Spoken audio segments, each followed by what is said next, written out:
Nós temos mais 4 aulas, portanto, fora essa, não é, gente? Então, nós temos mais 4 aulas. ESPC. Maiúsculo.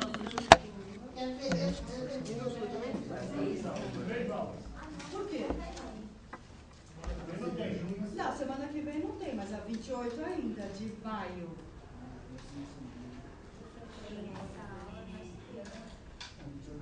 Se for até final de junho,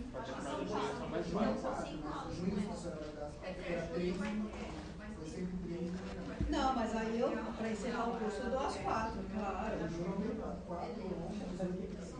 4, 11, 18 e 25. Então, presta atenção, gente. Presta atenção. Então, fora a aula de hoje, que nós vamos acabar, porque é um capítulo bastante complexo, 27. Não complexo em termos, é complexo nas referências, né? Aí eu pensei assim, gente, o 38 e 39, vamos pular Egito. Vamos pular Egito. Por quê? Porque você já tem alguns subsídios para entender todos esses oráculos contra as nações. Nós trabalhamos bastante esses oráculos contra as nações, né? Então eu acho que dá para vocês. Eu posso até fazer uma análise assim super rápida, superficial. Eu trouxe hoje a divisão dos 3 ou 4 capítulos que é contra o Egito. Aí vamos fazer, então 28 não há aula. Então vocês vão ter um tempinho de ler. Aí, dia 28, né? A Yara do Lago mandou e-mail dizendo que ela não pôde vir, então também respondi dizendo para ela não esquecer que ela não é para ela vir na próxima aula, né? Então 28 do 5, não, né? Ok? Aí, quais são os dias? 4, 11, 18 e 25. 4, 11, 18 e 25. É isso mesmo. Então, vamos ter mais 4 aulas. Eu pensei em pegar 1 aula e meia, 2, para os capítulos 38 e 39, que é complicado em termos de tudo que as implicações desse capítulo, de Gog e Magog, e todas as interpretações tendenciosas que houveram em cima destes capítulos, que houveram que houve. Eu achei tão doeu no meu ouvido. Todas essas interpretações para atender um período chamado Guerra Fria. Também tem essas, né? Então, acho que é um capítulo bastante interessante para a gente ver como, não em profundidade, também teria também condições até mesmo de informações suficientes, mas dentro da medida do possível, analisar de como que as interpretações elas podem ser manipuladas até por um efeito ou uma intenção, não efeito, por uma intenção política, né? E aí a gente vai encerrar com as visões da reconstrução do templo, que é de 40 a 48, né? Vamos discutir. Muitos acham que esses capítulos são adição posterior, papapá. A gente vai discutir tudo isso. Aí o que a gente conseguiu fazer? Claro, com o tempo que a gente tem, que é bastante para um curso de extensão, viu, gente? Que temos assim, eu estou vendo, por exemplo, eu comecei a preparar algumas aulas pensando assim, se eu vou dar aula no Seminário Teológico, né, Batista Nacional, o que eu vou dar de Josué, o que eu vou dar de Pentateuco, o que eu vou dar de livro histórico, o que eu vou dar...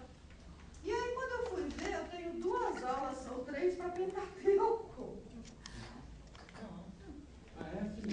Eu tenho 3 aulas para dar Pentateuco. Então, quer dizer, jamais eu posso dar uma aula como eu dou aqui. Isso que a gente tem aqui, jamais tem qualquer escola de teologia. Então, mas isso, agora eu estou entendendo. Quer dizer, a questão não é o nível do professor ou não. A questão é cumprir o programa, né? Então, aonde eu quero chegar, não por mim, não mérito meu, mas é um privilégio a gente não Quando eu for dar Isaías, vai ser para mim um privilégio. Inclusive para mim. Porque para eu preparar essas aulas para vocês, eu tenho que me elaborar também, eu tenho que pensar em cima, eu tenho que entender. Muitas vezes eu falo uma coisa num semestre, eu mudo no semestre seguinte. Não é que é erro, é forma de ver diferente, de acordo com a leitura, né? E tudo mais. Tá bom? Assim? Sabe, uma aula, depois, por exemplo, Novo Testamento, 2 aulas para Mateus, 2 aulas para Marcos. Esse aqui é um curso de teologia em 2 anos? Em 3 anos. Mas mesmo quando é 4. 4 vezes 4. Mesmo quando é 4. Não tem? E você vai em pós-graduação, é a mesma coisa, até pior. Não sei.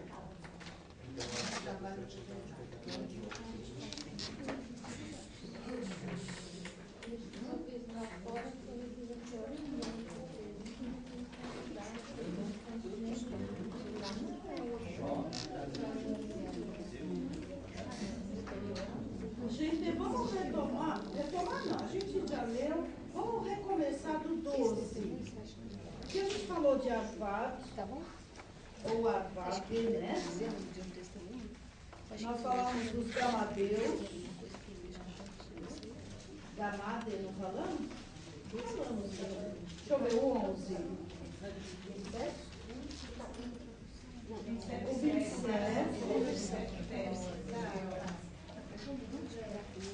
Nós falamos da Pérsia, da Lídia, que é Lut, né?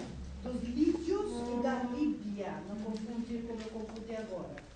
Lídios é um povo, Líbia é outro, né? Os lídios, eles viviam na Ásia Menor, eram mercenários. Isso no 10, que a gente já...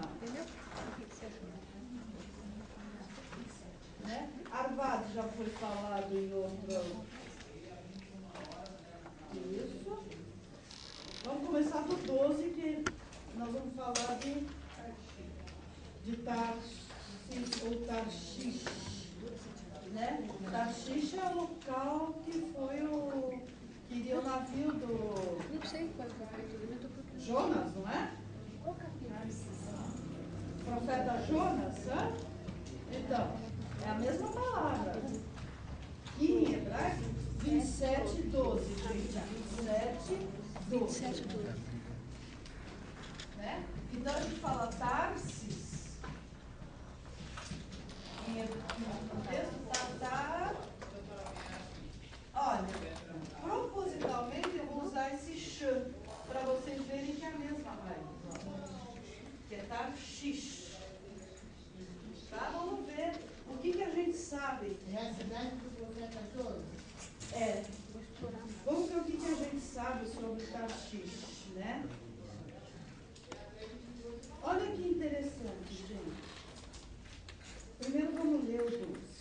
Tarsis negociava contigo por causa da abundância de toda sorte de riquezas. Trocavam por 2 mercadorias, prata, ferro, estanho e chumbo. Ó, e se sabe que a palavra Tarshish vem de uma raiz comum semítica que significava fundir, derreter. Olha que interessante.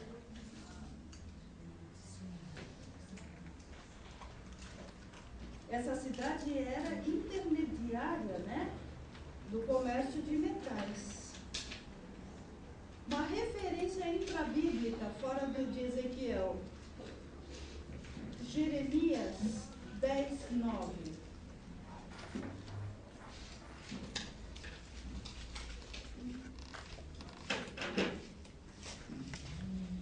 Ele vai ler para nós.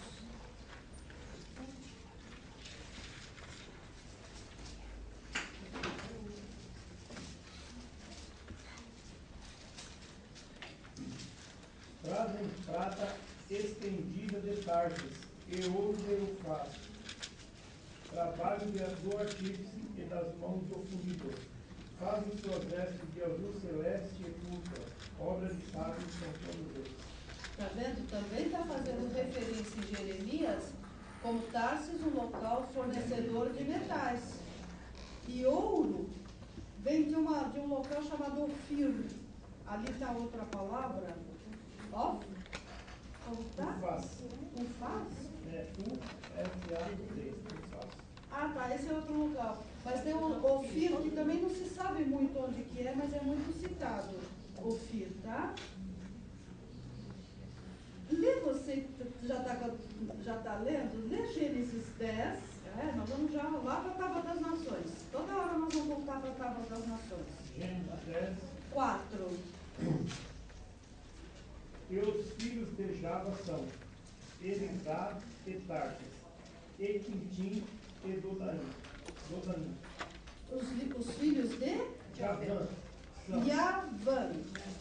Ou Javã, tudo bem. Elisá E Tarsis. e Tarsis. Aqui tá bom para mim. Então, tá associando Tarsis e Yavã. Eu não posso escrever e falar ao mesmo tempo porque na minha cabeça não dá. Né? Ele tem um filho, entre outros, que é Tarshish. Né? Ou aquele que eu já ensinei para vocês. Tudo bem? Tarsis, Tarshish. E a Havana eu ensinei a aula passada para vocês. É alunos relatos. Grécia. Muito grego.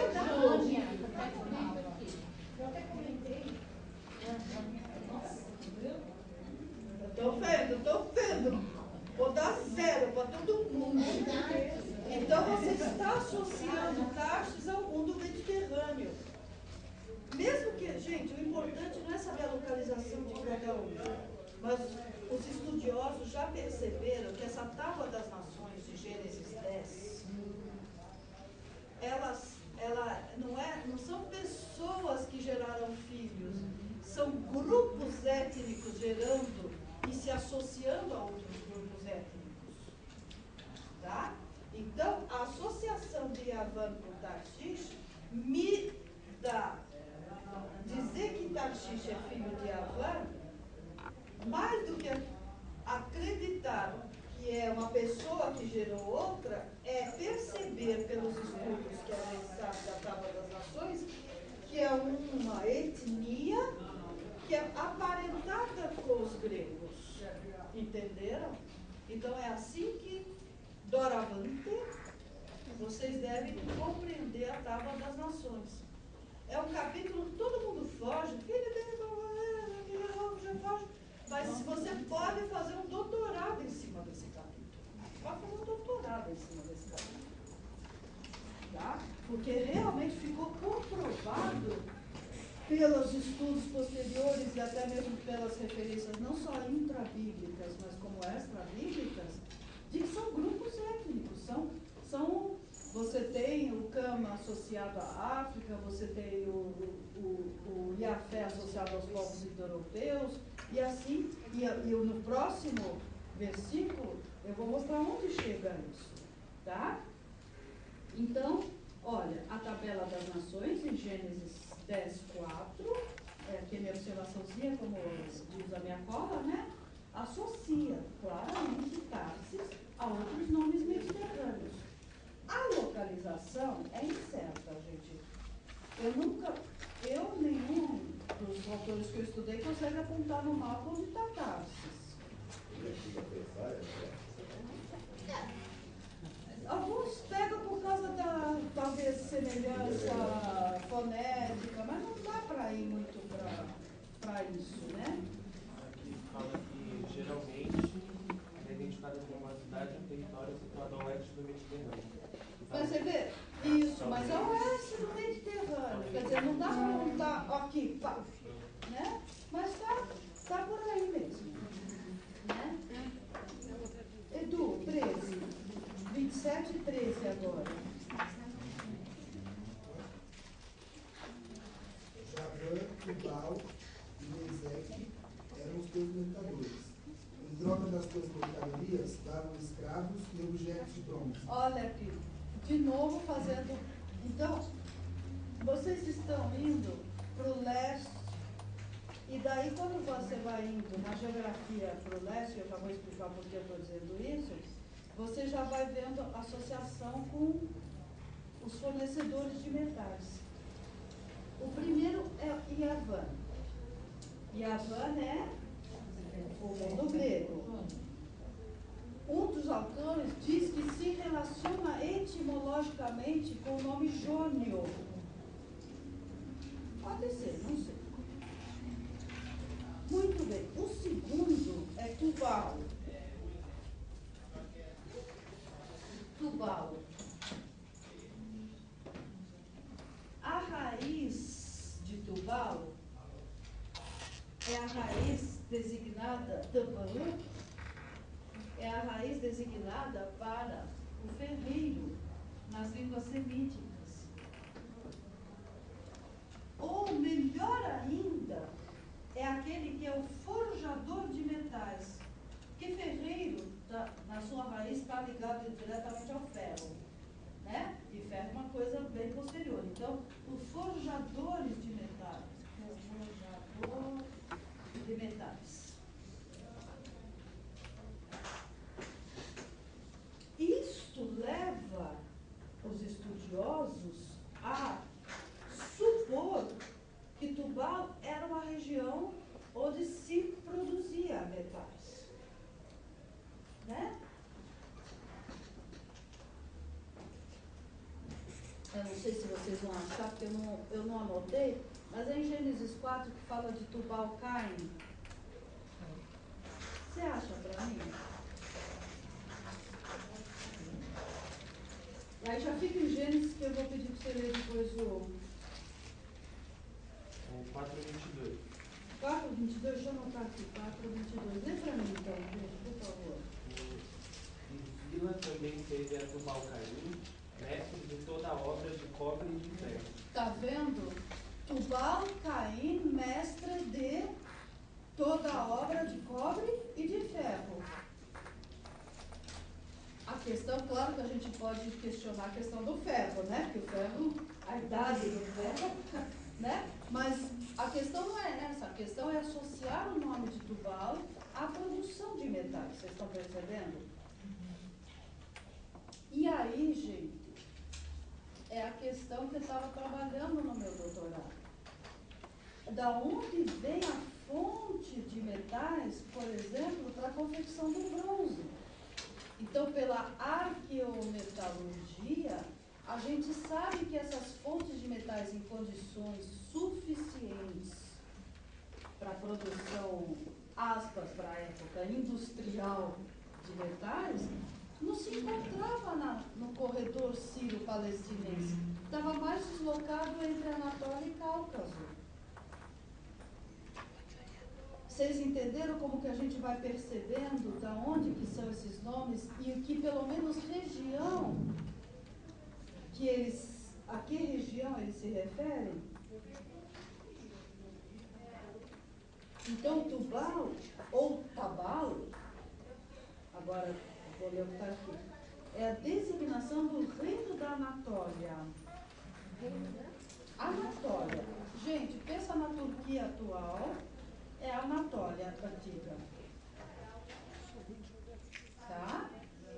Então, olha, eu sei que é muita informação, porque eu não tive tempo assim de dar aquela parte histórica que eu costumo dar e tal. Mas pensem, a Anatólia antiga é a Turquia de hoje, em termos territoriais.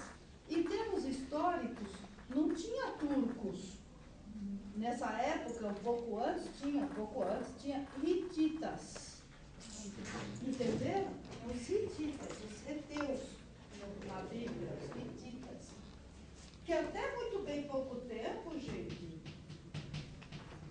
que até bem pouco tempo, tem até uma versão ainda da Bíblia de Jerusalém, de 80 e pouco, que dizia que era um povo lendário, que não existia.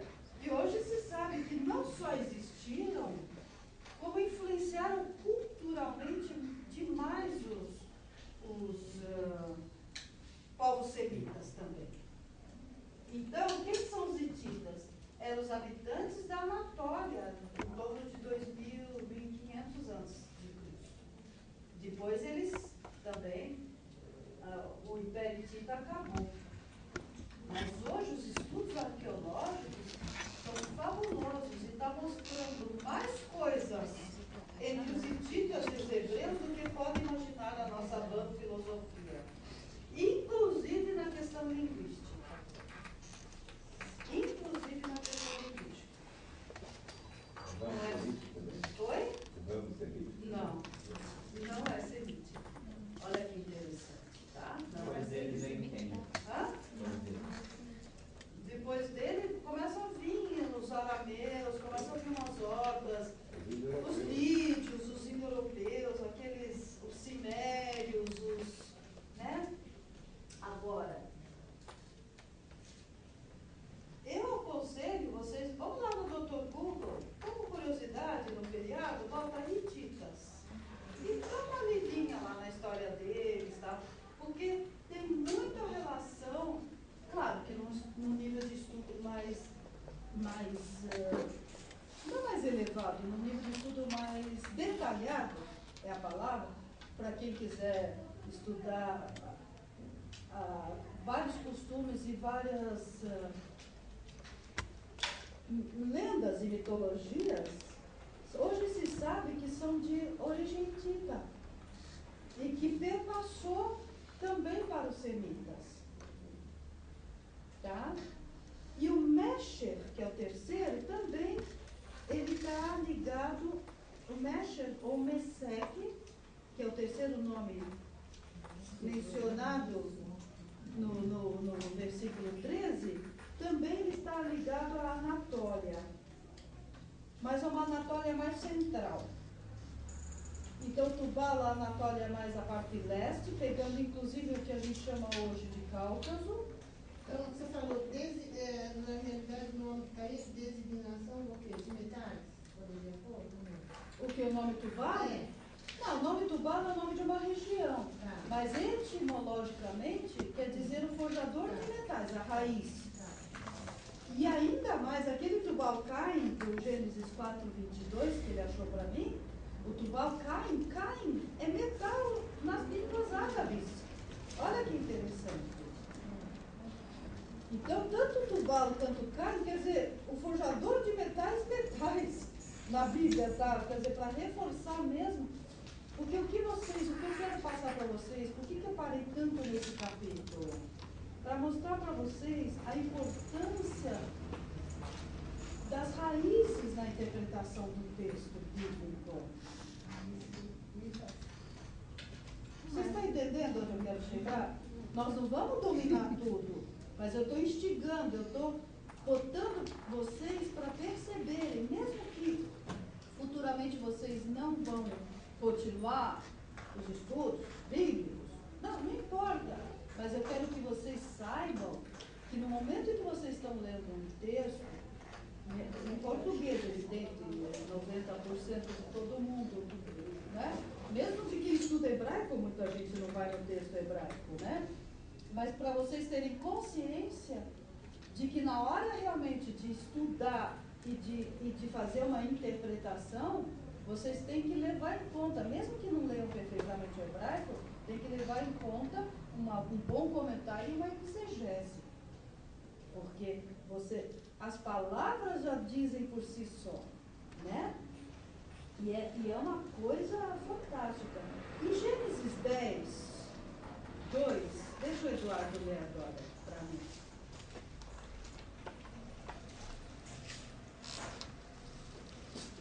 Os filhos de Jafé são Espera um Gomer, pouquinho, antes um pouco. Então, você tem Noé. Noé, né, teve quem? e aí, sim, essas são as gerações de Noé. Isso. Sem, Tá. Cã e Jafé. E Jafé. Eu vou ficar com Jafé. E depois do Jafé, Os filhos de Jafé são Gomer, Magog, Madai, Javã, Tubal, mais devagarzinho um pouquinho. Gomer. Magog, Magog. Olha o nome Magog aqui, que interessante. Madai, Madai não interessa. Tubal. Javã, Yavã, Tubal, Tubal, Yavã. Meseque e Tiras. Ok, e Meseque. Esse Meseque que é Mesher, na realidade, mas tudo bem. Meseque. Mesec. Pronto, assim. Ou, deixa eu fazer aqui como é. Tudo bem. Olha, gente, então Noé, os povos indo-europeus, Noé deu origem, biblicamente, a 3 grupos de povos. O Javé representa os povos indo-europeus. Como o nome diz, gente, indo-europeus, que vai pegar da região da Índia e da Europa. Então vai pegar um pouco também dessa Ásia menor, né? Não da Ásia extremo asiático, mas da Ásia menor. Então, povos indo-europeus, tudo bem? E olha os nomes. Mesmo que a gente não identifique todos os grupos, o que eu quero que vocês tenham em mente, que na Tábua das Nações, nós estamos falando no momento de Tubal e de Mesher, os dois ligados a atividades de metal, né? Os dois ligados a atividades de metal. Gomer, tem a filiação de Gomer? Tem. Quem quer ler? Já está na mão.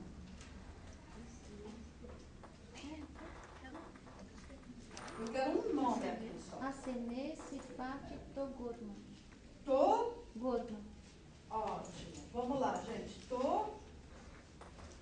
Gorma. Ou sem o acento.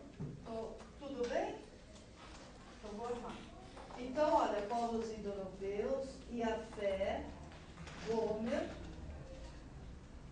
Togorma, e você não tem os próximos. Mas os armênios dizem que os Togorma teve um filho que se chama Haik. E Haik é o herói epônimo da Armênia. Haik é o herói que deu nome à Armênia. A Armênia, Haik, o nome tem alguma coisa a ver? Tem, porque em armênio, a Armênia é Hayastan. Hã? Porque os gregos chamavam essas tribos de armênios. Tá? Então, os armênios se percebem parte desse grupo. E nesse grupo dos armênios, Haik, aí vamos por aqui a Armênia, né? E nesse grupo, tá quem? Tubal e Mesher, que são ligados à metalurgia. No mesmo grupo. Oi, bem? Tá, no mesmo grupo. Tá. E olha, ó o Magog aqui, que nós vamos falar quando chegar. E quando chegar no capítulo 38, Edu, dá um pulinho lá no capítulo 38, versículo 1, 2, 1, 2, eu acho. Não precisam ler, só escutem. Fala bem altinho. Veio a minha palavra do Senhor dizendo: Filho do homem, volve o teu rosto contra Gog, da terra de Magog, príncipe de Ros, de Meseque e Tubal, profetiza contra ele. Você está vendo que está amarrando Gog? Magog, aliás, né, o príncipe de Magog, que é o Gog, ele é também de Tubal e de Mesher. Então, tudo isso está amarrado no mesmo grupo étnico, gente, de mesma origem. Tá? Eu sei que é pesado isso, mas o que eu estou fazendo não é para vocês decorarem e saberem, é só para vocês ficarem mais alertas no momento de ler, de que tem mais coisas no texto do que imagina a nossa leitura. Eu sei que não tem muito a ver, mas eu fiquei curiosa. Se eu Noé, souber. os 3 filhos de Noé, né? Então, de Jafé saiu o povo indo-europeu. Isso, de E os Cam, outros dois? de Cam saiu os africanos, Tá.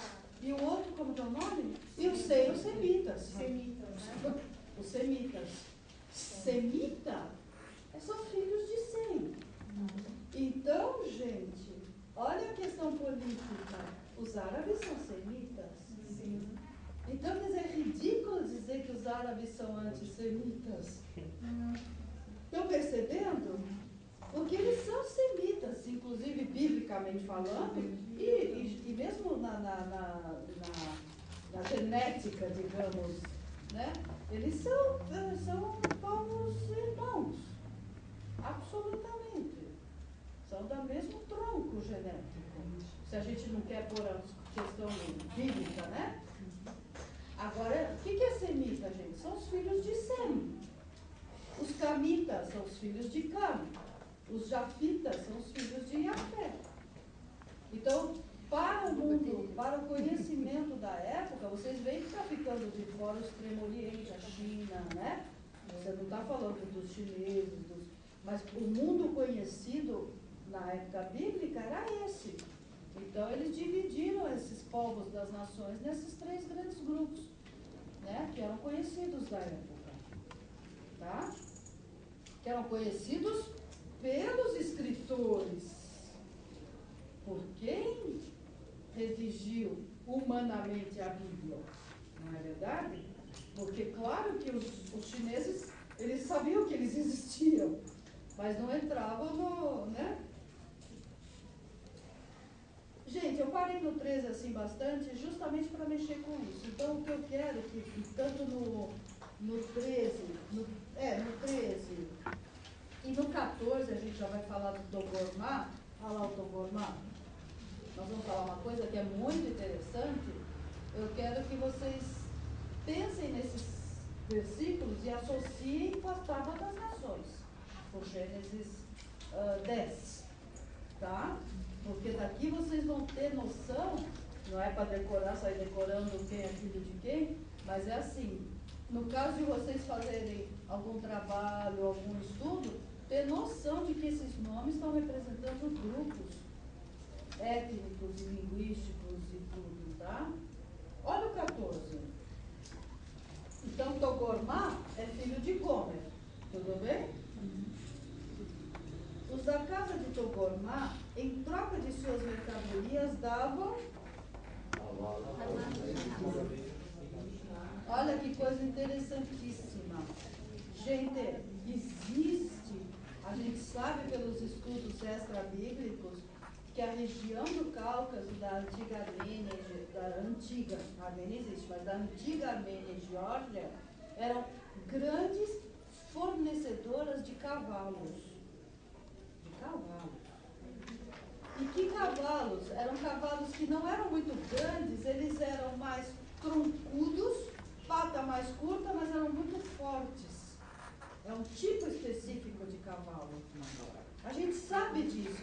Então você tem aqui uma informação, olha que bárbaro, né? Para quem diz que a Bíblia só escreve abobrinha, olha aqui, que é confirmada pela arqueologia, é confirmada pelos estudos. Os armênios são muito conhecidos pelas suas criações de cavalos na antiguidade. Então, quem é esse Togormá? Ele é o filho de Gomer, que por sua vez é filho de Jafé, que é filho de Noé. Então, ele é neto, ele é bisneto de Noé. E para a mitologia armênia, o fundador da nação armênia é o filho do Togormá e é tetaraneto de Noé.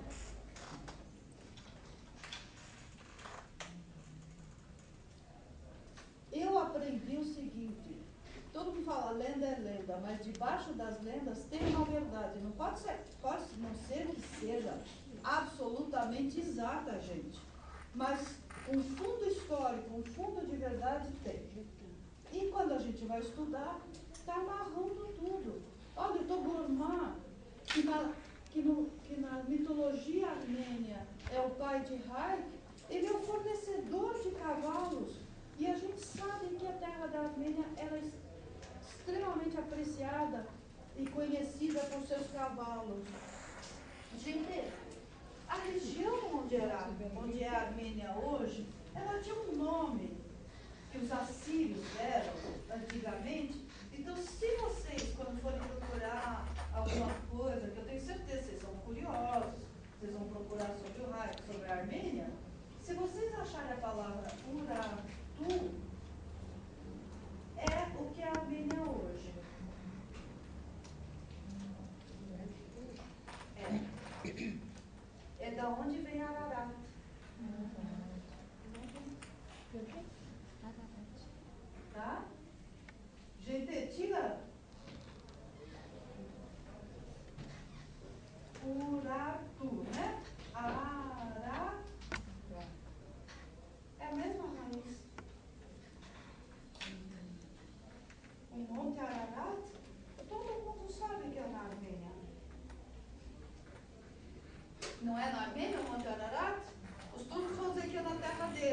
Hoje é.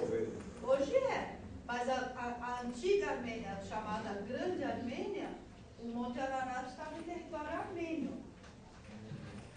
Olha outro problema. Eu vou pôr aqui na frente só para vocês verem. Tá?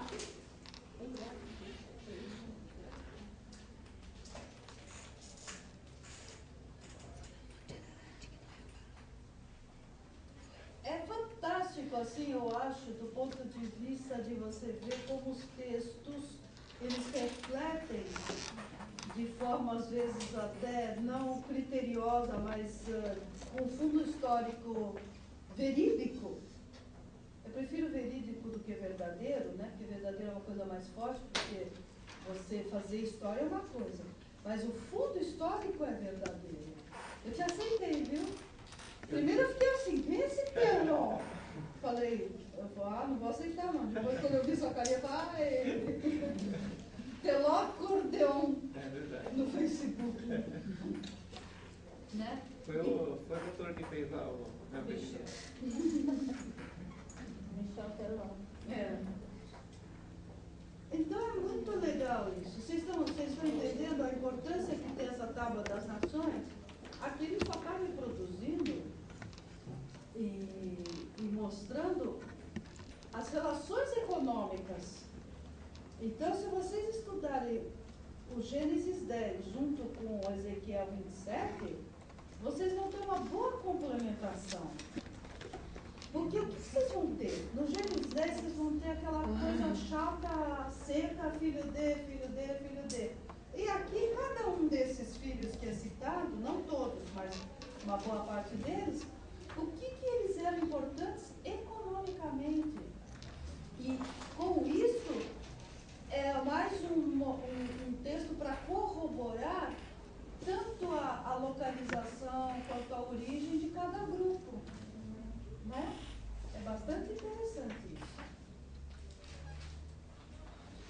O 14, então, acabei de falar, filho de Gomer, sobrinho de Yavan, né? Localizada na parte, o Togormá, tá, gente? Ainda no 14. Localizada na parte mais remota do norte, na fronteira de Tubal, e era famoso por sua criação de cavalos. Entre aspas, eu coloquei Urartu, que é o nome assírio da região da Armênia na antiguidade. Então, a Armênia tem o nome deles mesmo, é Hayastan, que é a terra de Hay. Turquestan, Hayastan, Stan.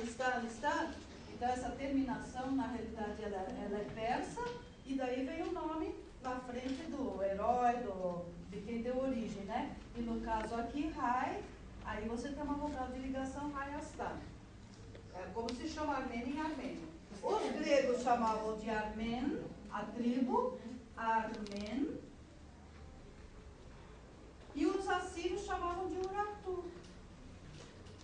Então, o que eu quero mostrar para vocês é que esses três nomes, geograficamente, estão mais ou menos na mesma localização. Fala, querida. Você ia perguntar alguma coisa, Lu? Não, ela me falou o nome Hayastan, né? Isso. Em armênio. Isso, é como eles se chamam, o país deles.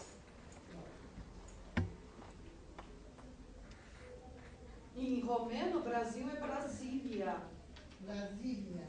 Aí é um problema, porque sempre foi Brasília no romeno. Aí quando fizeram a cidade de Brasília, precisou. Aí os romenos falam Brasília a capital, Brasília o país. Em polonês Eu também é vejo Brasília. falando isso nas conversas. Em polonês também eles chamam Brasília. É? Do turco também. O turco também? Então. É. Então, só repete. Armênia é para... Armênia é para os gregos. A tribo dos armênios. Tá. Isso. E E Urartu é o nome que os assírios deram.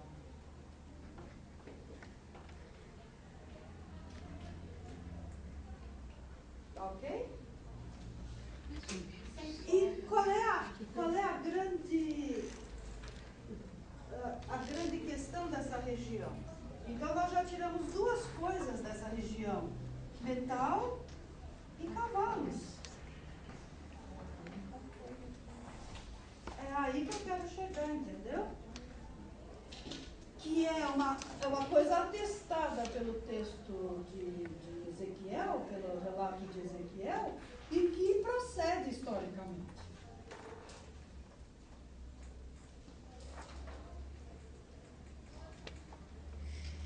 O 15. Os filhos de Dedã eram os teus mercadores. Muitas terras do mar eram mercado das tuas manufaturas. Em troca, traziam dentes de marfim e madeira de ébano. Então, no 15, você já está falando de outro local, de outros fornecedores e outros produtos, né? Esses filhos de Dedã, está meio difícil de a gente saber exatamente quem é. Eles estão dizendo que pode ser, nos termos assírios, a terra de Danuná, que era uma região a norte de Tiro, que é mencionada nas cartas de Amarna. Vamos lá, vamos devagar, porque o negócio não é fácil.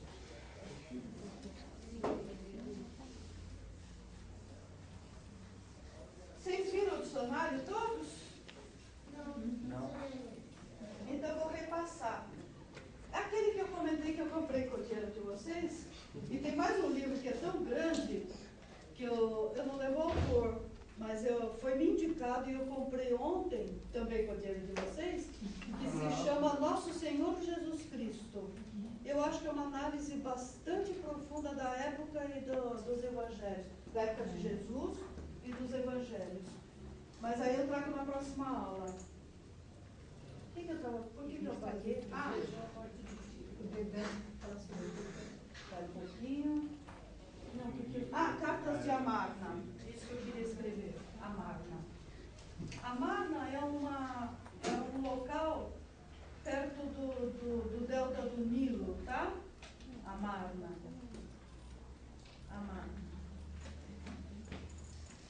Então, cartas de Amarna foram documentos que foram encontrados em escavações nessa cidade.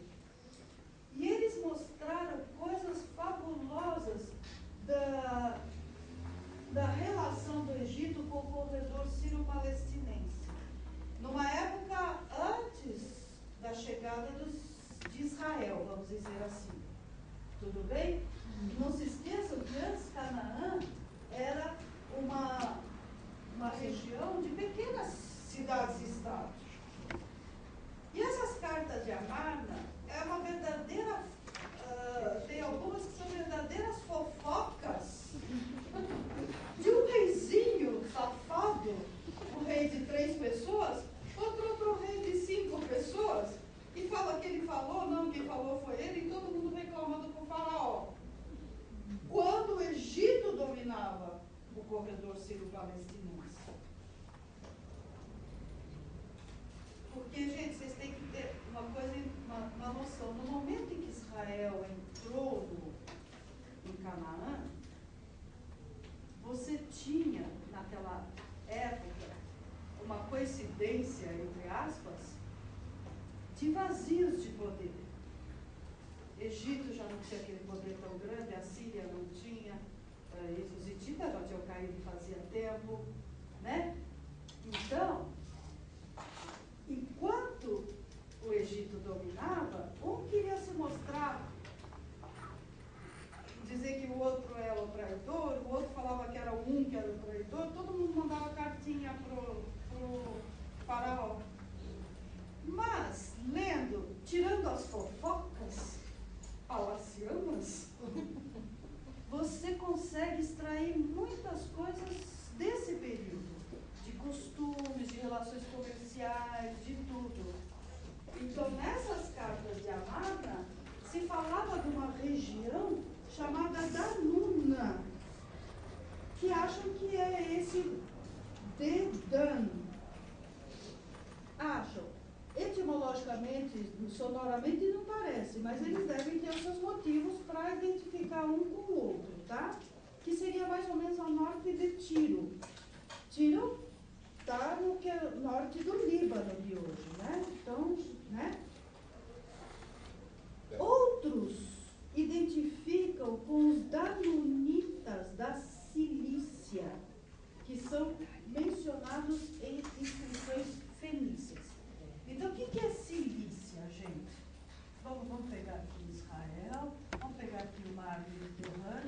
Aqui, qual que era a ilha que é aqui?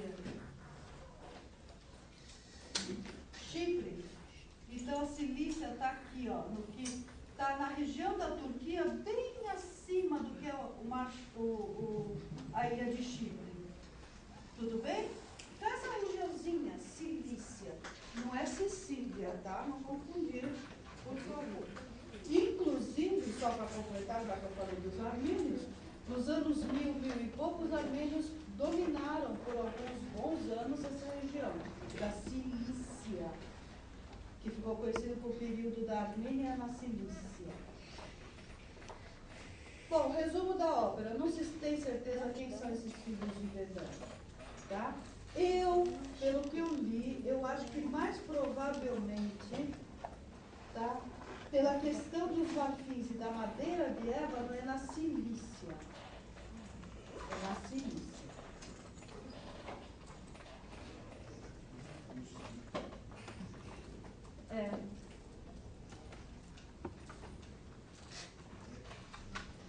Isso eu não peguei a referência. Em que referência tá para eu passar para os outros? Ó, Gênesis 10, 6 e 7, viu, gente? Para vocês terem referência, 10, 6 e 7. Quer ler para nós, Edu? Filhos de Cã, Cuxi, Israel, Ut e Canaã. Filhos de Cuxi, Seba, Ailá, Sabtá, Ramá e Satecá. Filhos de Ramá, Seba e Edom. Ok, tá. Eu não tinha pego essa referência, obrigada. Né? 16. Quem quer ler para mim 16? Lê, Antônio. Antônio Carlos. Desculpa.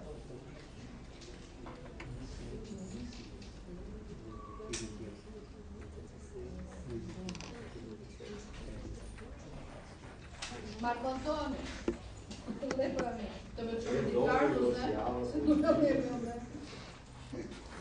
Deu branco aí.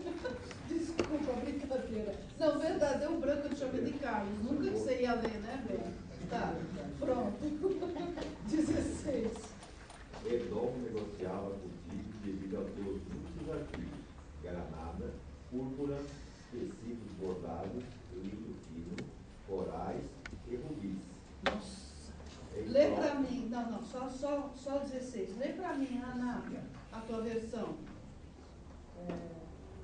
Cliente eu era Edom, em virtude da abundância de suas mercadorias. Trazia-te riqueza, púrpura, escarlate, viço, coral e rubis, em troca de suas mercadorias. Ninguém tem arame? Arã. Síria, porque os arameus deram origem à Síria. Né? Porque aqui está falando na realidade dos arameus, de Aram. Tá? Que hoje é a região da Síria, mas o interior da Síria, tá? Essa região. Não é Edom. Aqui não é Edom. Então, eu estou estranhando Edom. Porque eu achei Síria, eu achei. Fala que Edom é nas versões. No hebraico é Aram. Ah, obrigada. Sempre o padre para me salvar das saias justas. Não, porque realmente, gente, Edom. Edom é Bíblia, outras cidades não existem. Não. Viu, gente? Então tudo bem, está resolvido, o padre já me tirou da saia justa. A questão é a seguinte, realmente o texto, aspas original, porque a gente não tem o texto original, vocês sabem disso, né? É Aram, é o que é a Síria hoje, tá certo? Edom, como ele disse, é nas versões, e não está muito... Achei aqui Tarsis, colônia fenícia da Espanha. Não se tem certeza. Sim, tem muita gente que acha que chegou na Ibéria, né? Mas... chegar até Marcelo. Mas não se tem certeza. É Aram? Aram. Mas está escrito Mesopotâmia. Não. Não, é... Piorou ainda mais. Trata-se da Mesopotâmia. Nada a ver. Porque esses arameus, a gente não tem muita certeza de onde vieram, mas a gente tem certeza de onde pararam. Eles começaram assim, mais ou menos pela região norte, Norte pegando ponto de vista israelense, tá, gente? Não chega na Rússia, nas estepes, não, tá? No norte menos norte, tá? E foram se fixando na região do que hoje é a Síria. Depois de alguns 2, 3 séculos, eles já tinham dominado grande parte, sim. Não é que tinham dominado, eles tinham se infiltrado em grande parte da Mesopotâmia. Como que nós sabemos isso? Pelos nomes dos reis, que eram nomes arameus. Está marcado que está no 23. No 23 do que? No 23 do 27. Aram? Isso. Aram com Aram com H. Não, nós estamos falando de Aram. Que ótimo. Nós temos duas coisas. Nós temos Aram, da onde vem os arameus que se fixaram na Síria. E nós temos Haran, que é onde ficou a família do Abraão. Ele saiu de Ur e parou em Arão. Tanto que tem um pequeno livrinho chamado A Família Anatoliana de Abraão. Porque esse Haran está mais ou menos hoje na Anatólia. Haran. Então não confundir Aram, daqui vem os arameus. Meu pai era um arameu errante. Né? E Haran é onde ficou Abraão e sua família. Tá? Foi bom você levantar isso, para as pessoas não saírem daqui com dúvida. Né? Então hoje, o Aram, tá? É o que é o interior mais ou menos da região do que a Síria, e eles contribuíram com itens de luxo, pedras preciosas, tecidos. Agora, aqui você tem esse versículo, ele é, as mercadorias, eu ouvi granada. É, granada. A minha também tá, granadas. Mas aí só se granada tem o sentido que eu não saiba o que é. Como pedra preciosa. É? Então tá. É, porque a primeira, tá, é o Rapax legomena. Quem não sabe, levanta a mão. A primeira mercadoria é uma palavra que aparece uma única vez na Bíblia, então o significado é incerto. A primeira mercadoria, que alguns traduziram por esmeralda, outros carbúnculos, outros granada, é o Rapax. Rapax é uma palavra que quer dizer uma vez. Legomena. Aliás, legomenon, né? Porque nós vamos dizer uma palavra que apareceu uma única vez na Bíblia. Rapax. Então, quando eu falar Rapax, só tem essa palavra só nesse lugar, não tem mais em lugar nenhum na Bíblia. Às vezes ele não se constitui num problema, porque você tem nas outras línguas semíticas como chegar ao sentido dele. Mas às vezes ele é um problema para nós. Tá? Então é muito difícil você dizer que é esmeralda, que é granada, que é não sei o quê, tá? Então é um versículo complicado. O segundo, púrpura, tudo bem. O terceiro, bordados. Depois, linho, coral e pedras preciosas. E rubis também. Eu vi uma indicação de... Mas, na realidade, também uma pergunta que tem aqui um pontinho de interrogação, na palavra em hebraico, também de significado duvidoso, de significado incerto. Se sabe que é uma pedra. Então, deixa eu arrumar. Agora, se afirmar que é rubi ou que é... Fala. O Antônio leu, Edom negociava com Tiro. O meu está contigo. É contigo ou com tiro? Não, contigo, tiro. É mesmo? Não, contigo. Síria negociava contigo por causa da multidão de tuas manufaturas. Mas está se referindo a ti, evidentemente. seguinte, tá? Judá, não preciso de grandes apresentações.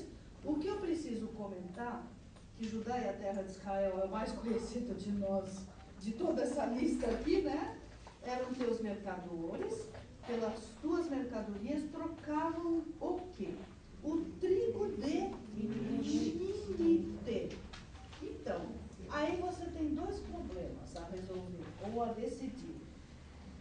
Alguns acham que trigo de Minite é um tipo de trigo especial, de qualidade mais elevada.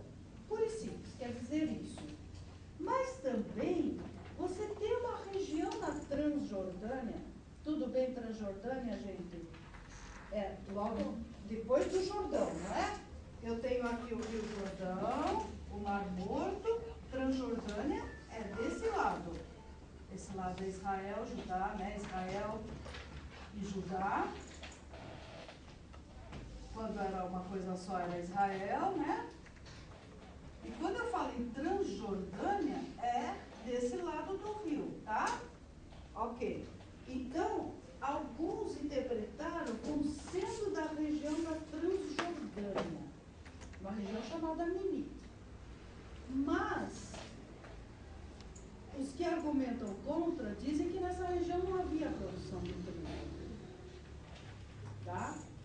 Ou se houve, nessa época não haveria mais. Tá?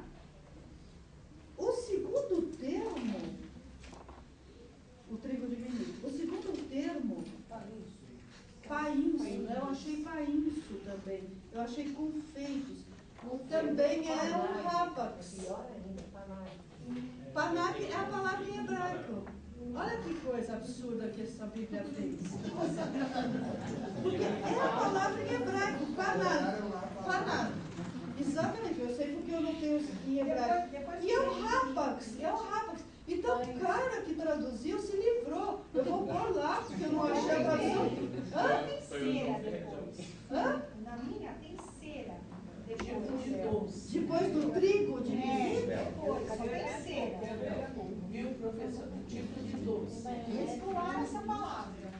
Não sabe fazer, Ó, gente, é isso que eu adoro. É para vocês perceberem o quão a gente precisa ir com humildade no texto bíblico. Ele fala que eu sempre falo uma frase e repito, eu sou chata, que eu falo sempre a mesma frase, ou falta de imaginação, que a gente não pode ser xiita. Tá vendo? Olha aqui os problemas. É isso que eu quero demonstrar. Eu não quero decidir se panak é cera, ou se é confeito, ou se é um tipo de doce. Tá, Terezinha, para os que eu consultei, mais para um tipo de doce. Um confeito, tá? Tá. Mas sempre com interrogação, com reticência, entendeu? Então eu não ponho no fogo. Aí depois tudo bem. Mel, não é? Azeite e bálsamo. Márcia, mas dá para fazer cera com mel também? Mel não, com a palavra em hebraico era mesmo. Panak. Não, vamos por partes, gente, como dizia Jeff Stripador. Primeiro, trigo de Minite. Segundo, aquele panak, confeitos. Vamos decidir por confeitos, mas sabendo que a terceira é mel, gente.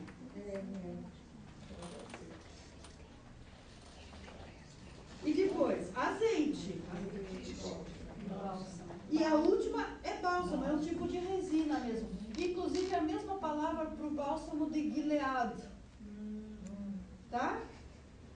Que tem uso medicinal. Vocês veem como é problemático? Às vezes. Imagina isso numa palavra que não é uma questão de você saber se é uma mercadoria ou outra, mas é um conceito teológico ou outro. Pensem nisso. Vocês estão entendendo o que eu quero dizer? Né? Damasco, tudo bem. Damasco não tem tanto problema também para nós, né? De Damasco negociava contigo por causa das multidões de tuas manufaturas, por causa da abundância de toda sorte de riquezas, dando em troca vinho de Helbon e lã de Saar. Hã? Isso. Vamos lá. Também não se tem muita certeza. Na língua acadiana, eles acharam Hilbuno, que é mais ou menos a mesma raiz, tá? Estão achando aqui que Helbon é um lugar, se for esse Hilbuno acadiano, que fica mais ou menos 16 quilômetros ao norte de Damasco. Então esse até que está mais ou menos decidido, tá? Falou em alguma coisa de usar ou não? Embaixo, no 19. Forjado de Uzal. Ferro forjado de Uzal. Ótimo. Vamos lá em Gênesis 20. Gênesis. É o 19, mas eu já quero resolver o problema do usar do 19 também. Tá? Porque Dan, bom, Yavã tudo bem, tá? Dan, a tribo de Dan, né? Yavã, não é a tribo de Dan, não. Dan e Javã. E a Dan sol. Dedan é no 20. Dedan é no 20.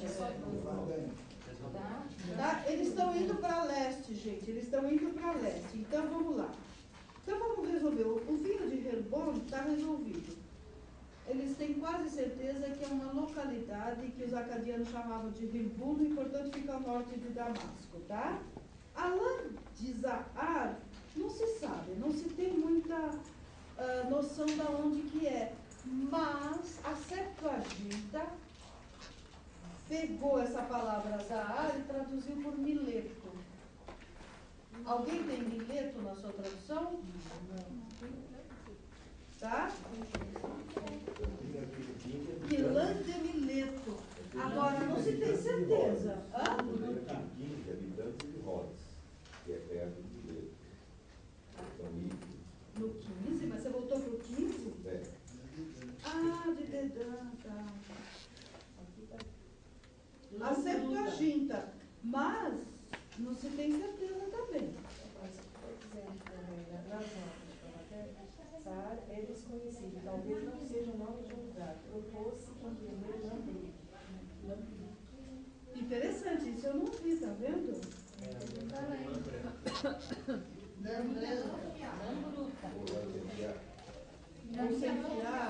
Eu vou pesquisar.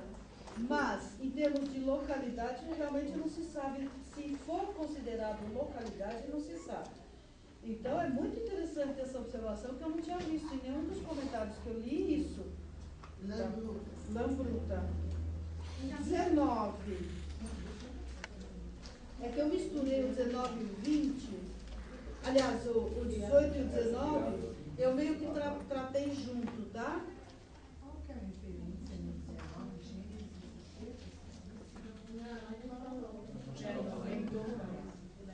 Do que, Lê? Você dá uma referência de Gênesis, aí está dizendo... 10, 27, mas ela vai servir para agora, para o versículo 19, para usá-lo. Para usá-lo. Então vamos lá, no versículo 19. Também Dan e Yavã de usá-lo, pelas tuas mercadorias dava em troca ferro trabalhado, cássia e cálamo. Pode ser Dan, sim, pode ser Dan na tribo, porque dava, fazia, né? Que assim entrava no teu comércio. Porque Dan eu nem trabalhei, que eu pressupus como a tribo de Dan. E Yavã a gente já discutiu que é a região. Na minha está Vedan. Está primeiro. Não também, Vedan. Ai, gente.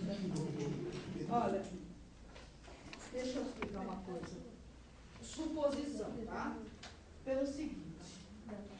Porque no hebraico está assim. Olha o que eu, quando não se sabe e quer traduzir as coisas, é triste. Quem sabe um pouco de hebraico vai entender. E quem não sabe também vai entender, porque eu vou explicar o porquê. Começa Dan. Em hebraico, o E é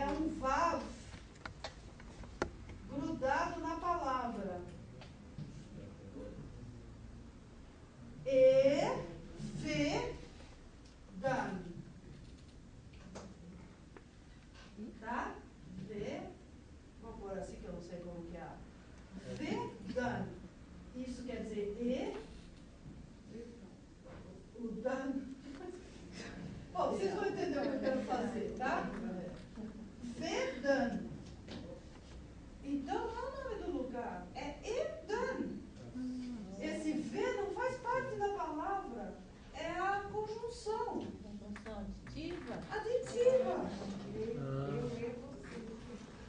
Eu e você. Você e eu. Entendeu? Vedan, Idan. Imagina a tradução linda e maravilhosa, né? Que ficou vedando. Mas é isso que eu digo, quando a pessoa não sabe, ela joga, achou que é o nome do lugar, a outra botou Panag, que é uma palavra hebraica que não se sabe, é um rapax, não se sabe o significado. Então, como ele não sabia, ele pôs Panag. Vai procurar. Alguém procura em dicionário em português. Se existir, eu corto minha língua, tudo bem. Eu assumo que. Mas não existe. Mas o também, ele pode ter sentido aditivo, querido. Ele pode ter o mesmo sentido da conjunção aditiva. Isso não tem problema. O também está mais correto do que o vedão lá do outro. Também vedão. Também vedão. Também vedão. E quem tem também dan? Ah, então aí tudo bem.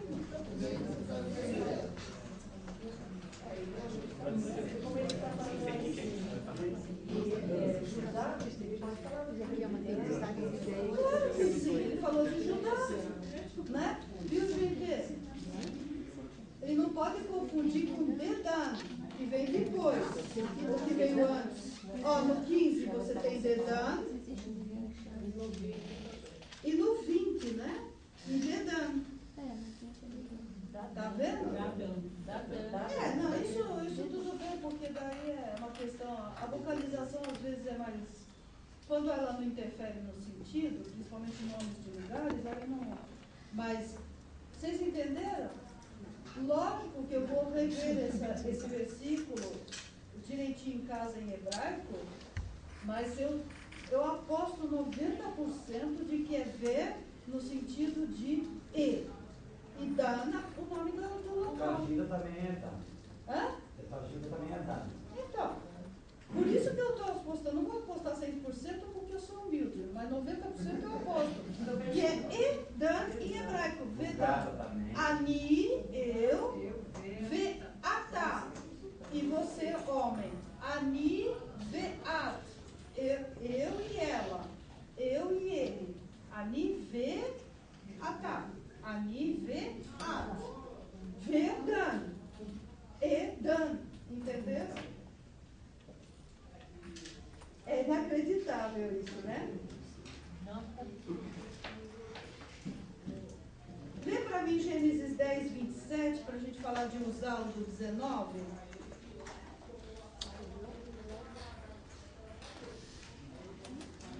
Quem vai ler para mim?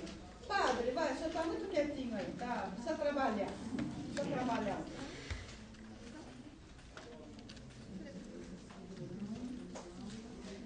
Adorando, Uzal, qual foi? 10, 27? 10, 27. Então, pega o 26, vamos ver. Dan, Zeroel, Modad, Salef, Azarmot, Jaré, Adoran, Uzal e Zerba. Ok, o que ele quer mostrar é que, talvez a gente tivesse que pegar um pouco mais, mas ele está associando Uzal com as tribos do sul da Arábia. Se vocês forem mais para trás, vocês vão perceber os filhos de Keturá, de tal. Então, com as tribos do sul da Arábia.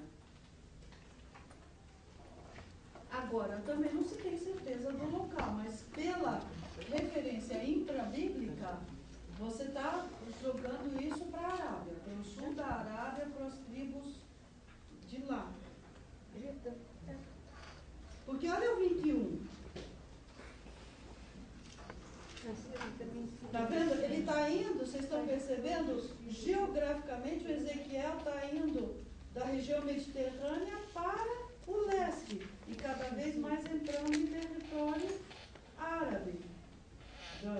até chegar na própria Arábia. E todos os príncipes de Quedar eram mercadores. Olha lá, o 22, Sabá. Está vendo? Aí depois já vai acabar a lista no 23. Né? Você também tem aqui uns probleminhas no 19, ainda no 19. Vamos lá. De Dan e Avan, usando pelas tuas mercadorias, dava em troca ferro trabalhado, cássia e cálamo. Cana aromática. Isso. Tá? Esse cálamo ou caniço aromático, vocês acharam caniço aromático também? Não? Enfim, ele era usado, a gente sabe, por uma referência, ó,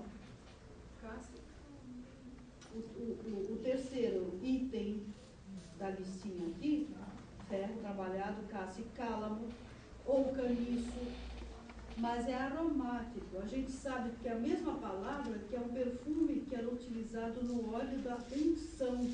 Vocês podem conferir isso em Êxodo 30, 24. Vai lá, Padre, só vai rapidinho, Êxodo 30, 24, por favor.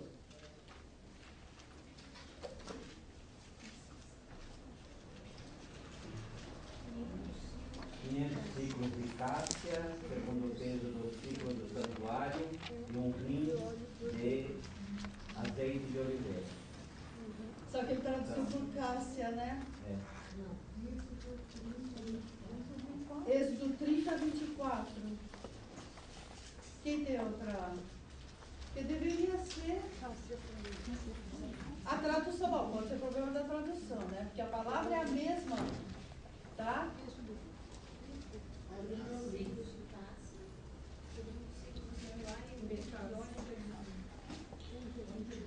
Com um de óleo de oliva. Uhum.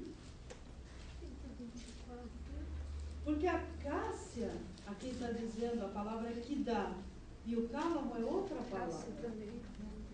Mas não faz mal, porque eu quero que vocês saibam que era utilizado para aromatizar. Mas no 23 para cálamo aromático.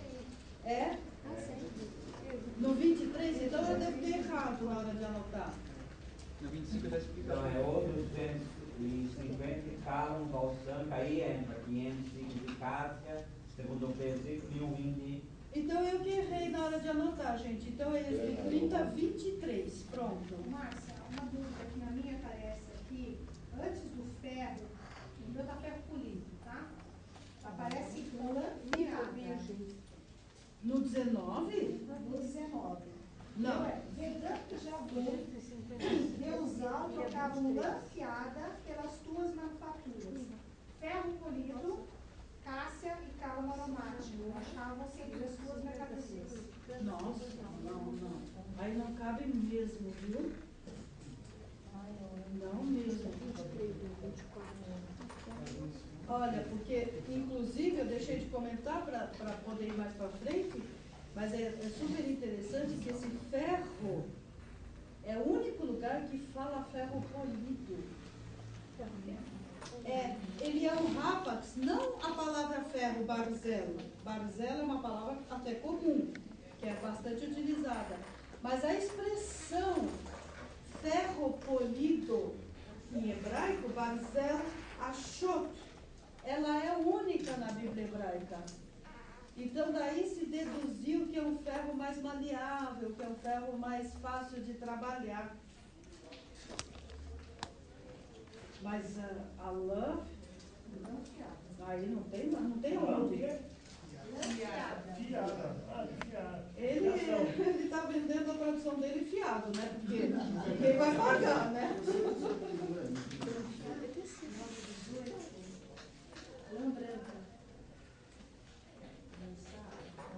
Não, porque a lã está no 18.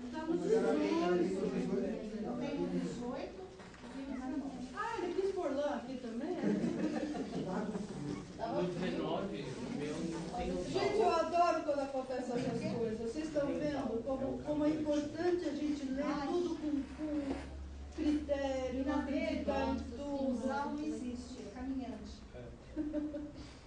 Tá também Dan e Javã, o caminhante, traficado nas trasteiras. Ai, é triste, gente, é triste. Não, Porque a e palavra sabe... está escrito azal na minha vida, azal, que quer dizer vaguear, ir de um lado para outro, azal. A tem aquele coisa em cima, azal. Não é usá-lo? Não, azal. Que depois aqui, usal que também pode ser traduzido por fio. Fio. A palavra usá-lo? Eu vou pesquisar. Enquanto palavra, que eu não pesquisei. Tem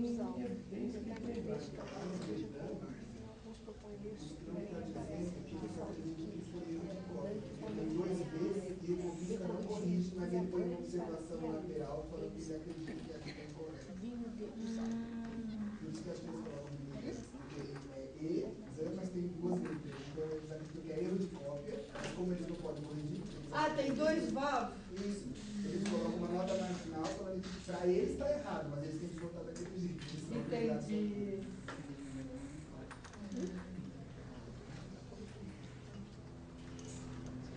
Interessante. Vamos lá, gente, senão que horas são? Então tá bom, ainda dá pra, se Deus quiser, a gente acaba esse capítulo, tá? No capítulo 20, né, Dedano, a gente já falou, na Arábia mais ou menos central, se acredita, né, que era o intermediário de Tiro para equipamentos especiais de montaria, tá? Eu pus aqui uma observação, ver Isaías 13:20. Quer ler para mim, Lúcia, Isaías 13:20? Por que eu pus isso agora mesmo?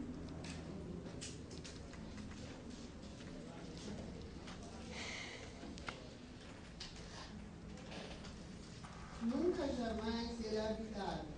Ninguém morará nela de geração em geração. O arábio não armadaria sua tenda, nem tampouco os pastores farão ali deitar os seus rebanhos. Isaías 13:20? É.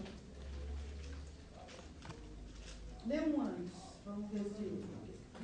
Babilônia, a joia dos reinos, glória e orgulho dos caldeus, será como Sodoma e Gomorra, quando Deus as transformou. Tá, então lê um depois. Porém nela, as feras do deserto repousarão, e as suas casas se encherão de corujas, ali habitarão avestruzes e os sátiros pularão ali. Não é esse. Não. Talvez eu tenha marcado em lugar errado. Nunca mais ela será povoada, de geração em geração permanecerá desabitada.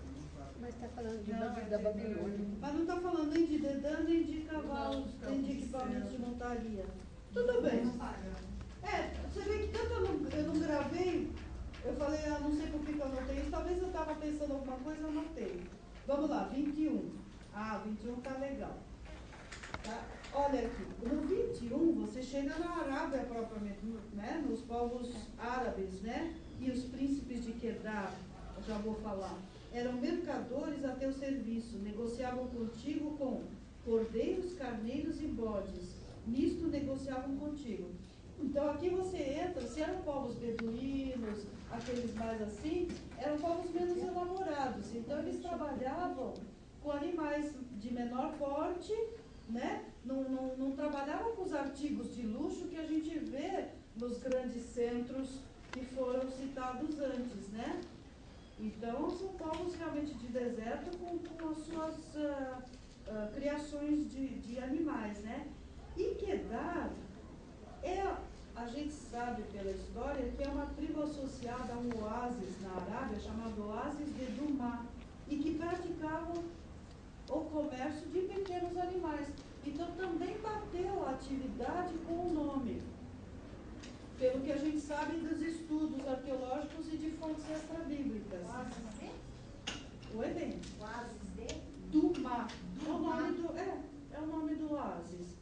Eu fui só para ter a referência, né? Mas enfim, tinha um oásis lá na região mais central da Arábia, e eles estavam associados a esse oásis e a criação de pequenos animais. Mas o mais importante do que a gente saber o que é exatamente e tal, é saber que a referência quanto à atividade atividade econômica dele está fiel, está correta. A gente sabe pelos estudos extra-bíblicos. Fala, Eu acho que Orlando. o versículo que você anotou anterior é referente a isso aí, Isaías 13, 20. Que a parte B do versículo, ele fala dos árabes lá. Fala. Mas esse de dar dando, depois é 21, 13. Ah, é? 20? Sabe o versículo? Lê pra mim, Padre, 21, 13, então. Meu Deus, eu já devia estar com sono. Oráculo na estepe, no matagal, na estepe passais a noite, caravanas de dadanitas. Ah, tá. Caravanas ligadas aos árabes. Isso. Era só, tá. Então, gente, naquele anterior, Isaías 21, 13. A professora já devia estar enxergando duplo.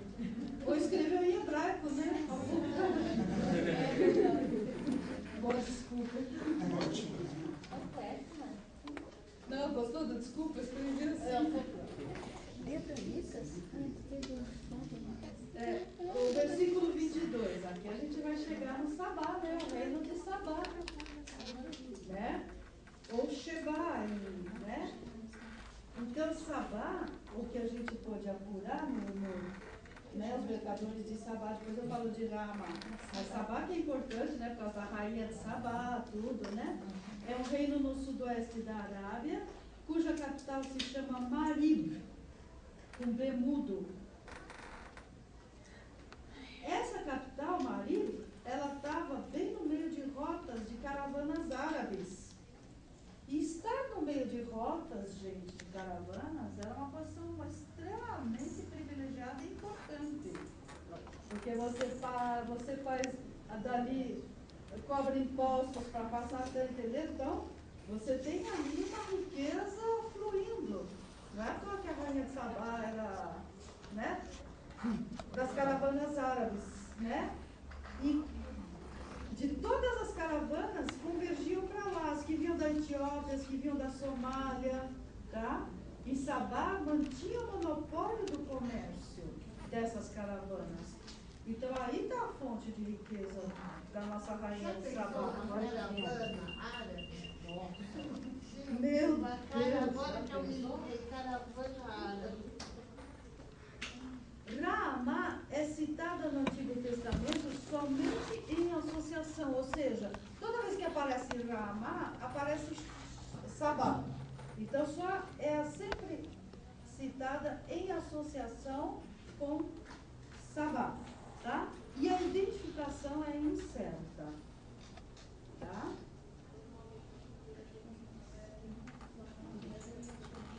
Olha, ela contribui, né? Sabá e Raamá contribuem com aromas finos, com pedras preciosas, com ouro. A proveniência dessas mercadorias não é expressa pelo profeta Ezequiel, né? Mas, por estudos, a gente sabe que o ouro vinha de Ofir. Tá? E também a gente sabe pelas referências de outros lugares, mas a gente não sabe onde fica exatamente Ofir. Com certeza absoluta.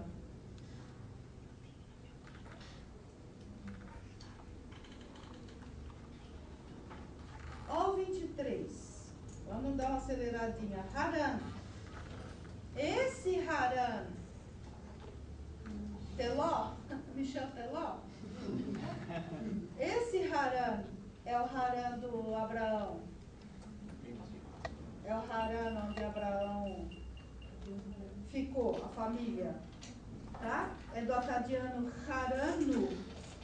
Olha que interessante. Então, o Haran do Abraão, que fica na Anatólia, que fica mais ao norte, né? Em acadiano, vem da palavra Haranu, que quer dizer estrada. O fato de eu colocar num lugar o significado especificamente aqui, é para mostrar que era um lugar de passagem também. Era decorarem que Harã vem de uma raiz que quer dizer estrada, mas olha, faz sentido na história que é um lugar em que a família de Abraão passou e para depois vir para Canaã. É verdade?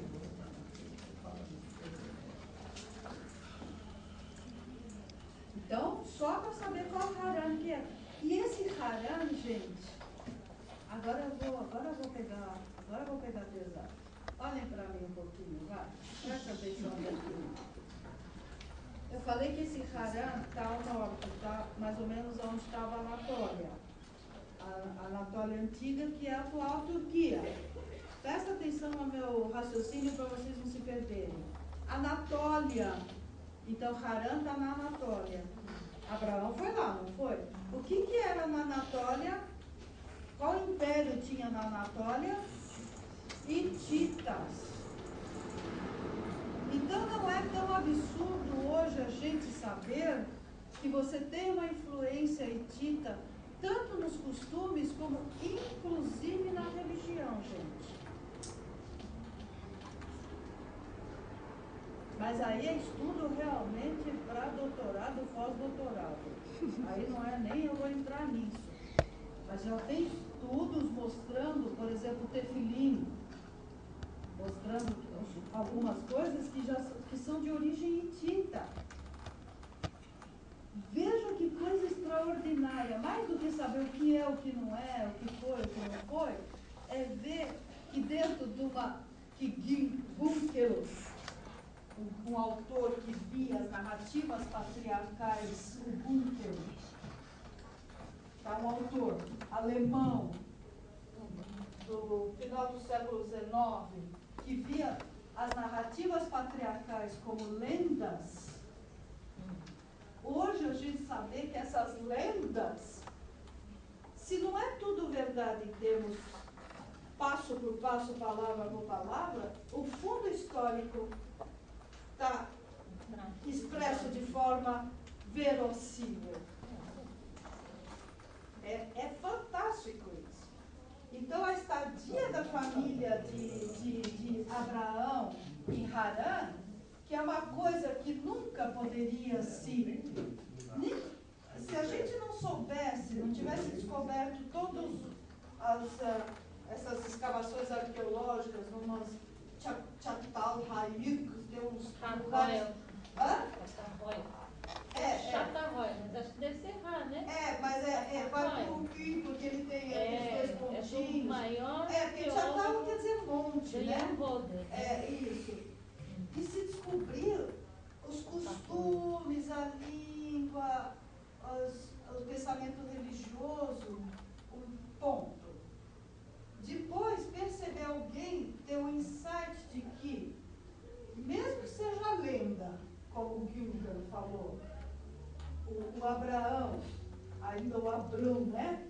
O Abrão e sua família tem uma passagem por lá que, biblicamente, a gente sabe que isso não significa necessariamente, você pode até não acreditar que este cara existiu, mas que um grupo, não importa como vocês queiram interpretar, quer interpretar literal, então ele ficou lá com a família dele, em Harã, que está na Anatólia, onde estavam os hititas, quer dizer, e depois você descobrir que tem vários elementos linguísticos e do pensamento dos hititas que influenciaram os israelitas, não é fantástico isso? Eu acho o máximo. Quem precisar fazer um trabalho aí, um TCC, uma coisa, pode tentar explorar alguma coisa. É hitita, não é xiita. Esse é hitita, esse não é xiita. É muito legal. Cane, tá? Aparece nos textos assírios como Canu, tá? E é descrito como local de transações econômicas, inclusive a venda de escravos. O 23, o segundo. O 23, o segundo povo que é citado, Cane, aparece nos textos assírios como Canu, K-A-N-U. Mas Mas mais do que importante para a gente saber os que eram, os que não eram, que a gente não sabe, é mostrar que as atividades econômicas deles incluíam, além do que Ezequiel fala, incluíam a venda de escravos.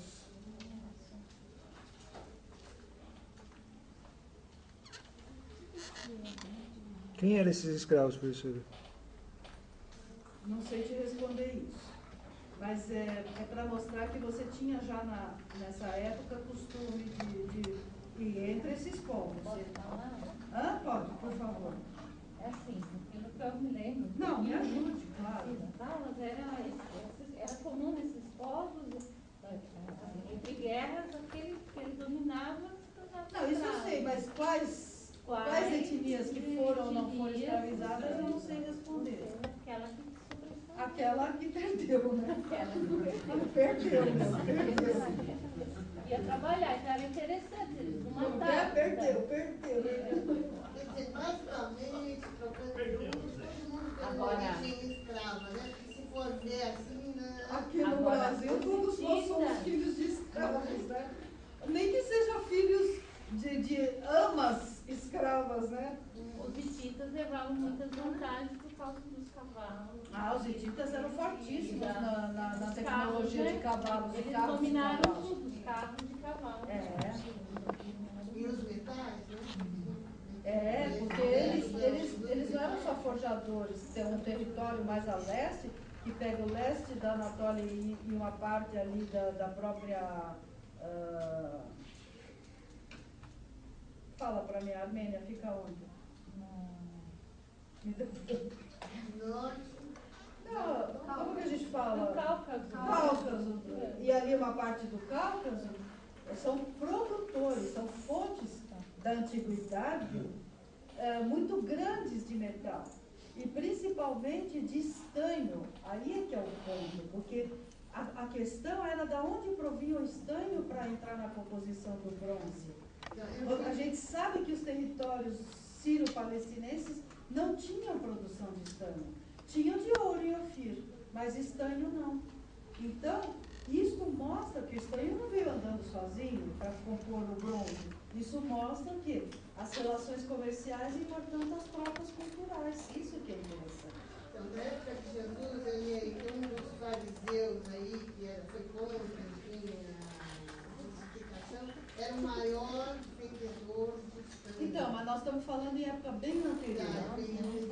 Muito anterior. Você já comentou isso, eu achei super interessante, mas nós estamos falando de uma época totalmente diversa. Na realidade, o texto está refletindo uma época, inclusive, anterior ao próprio relato. Você entendeu? E Éden, né?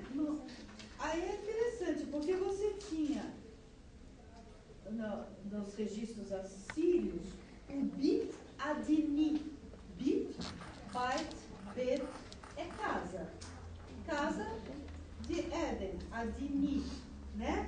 E se sabe que era um estado arameu. Os arameus, do Aram, com A-R-A-M, né?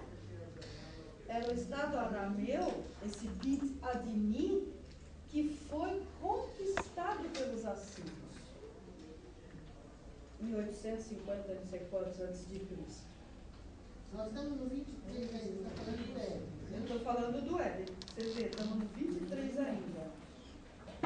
Professora, só uma parte que eu não entendi do estanho. Oi, Ele falou do estanho. Ele não entendeu a questão do estanho. O bronze é uma composição com estanho. Para você fazer estanho e cobre, é isso? É isso, né? Para dar o bronze. O cobre, tudo bem. A gente sabe que existem fontes de cobre no corredor sírio-palestinense. Ou seja, onde hoje é Israel, Líbano e Síria. Mas o estanho não existia. Então, como que você vai ter objetos de cobre fabricados nesse território sem a presença do estanho? Então, a gente sabe que esse estanho vinha de outros locais. E as duas grandes, maiores fontes de estanho estavam na Anatólia e na Armênia. Entendeu onde eu quis chegar? Entendeu, amores? Então, Então o estranho não vem andando sozinho. Ah, para você? Eu tô olhando. Eu falo quando eu tô sem óculos. Então. Mas quando eu tô sem óculos, gente, eu faço uma dessas, né? Mas enfim, a explicação é para todos. Mas eu tô... Então, o estranho não vem andando sozinho, concorda? E é isso que a gente procura analisar, que é o que eu quero analisar, é o que está por detrás desse comércio de estanho. E o que ele trouxe de contribuições, não só o estanho em si, mas contribuições culturais, as trocas culturais. Tá? Muito bem. Então, gente, esse Bit Adini, o Éden, que é citado aqui, é um estado arameu que foi incorporado pelos assírios, de 800 de pedrada antes de Cristo. Tá? Você viu aquilo que eu falei? Está refletindo, Lúcia, umas relações comerciais e coisas anterior ao período que está sendo escrito aqui. A minha dúvida, Ezequiel não é 800. por exemplo, poderia ter as minas e nessa época não ter sido descoberta, porque esse relato diz que ele era muito rico. Ah, sim, certo? claro. E era o maior produtor. Não, mas isso com certeza. Você não descobriu agora o petróleo no pré-sal? Sim, sim. Mesma coisa. Você descobriu depois, mas eu estou falando de um determinado período. Então, eu estou falando desse período de 600, 700, 800 antes de Cristo. Então, nesse período, e anterior a isso, nesse período, não havia sido descobertas as minas ainda. Se é que existe, que eu não fui confirmar a tua informação, se é que existe, elas não tinham sido descobertas ou não eram utilizadas. Tá bom? A Síria, né, identifica tanto a nação quanto também o território e até a própria divindade, né, a Shur, né? E a terceira, Quilmad, ainda o 23, esse Quilmad é absolutamente desconhecido, eu não consegui nenhuma referência dele. Eu já estava preso em nível 20 no nível. Aí eu também tenho 90% de chance de acertar. No planeta Terra. Ah, está no planeta Terra, bravo.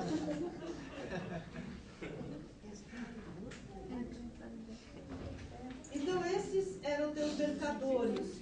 Agora ele começa a conclusão. Vocês estão percebendo? Acabou a lista, gente. Né? Em toda sorte de mercadorias, em panos de púrpura, bordados, tapetes de várias cores e cordas trançadas e fortes. Outra versão para esse 24. Esses negociavam contigo em roupas escolhidas, em agasalho de azul. Agasalho Adidas. De obra bordada. E em cofres de roupas preciosas, amarrados com cordas e feitos de cedro.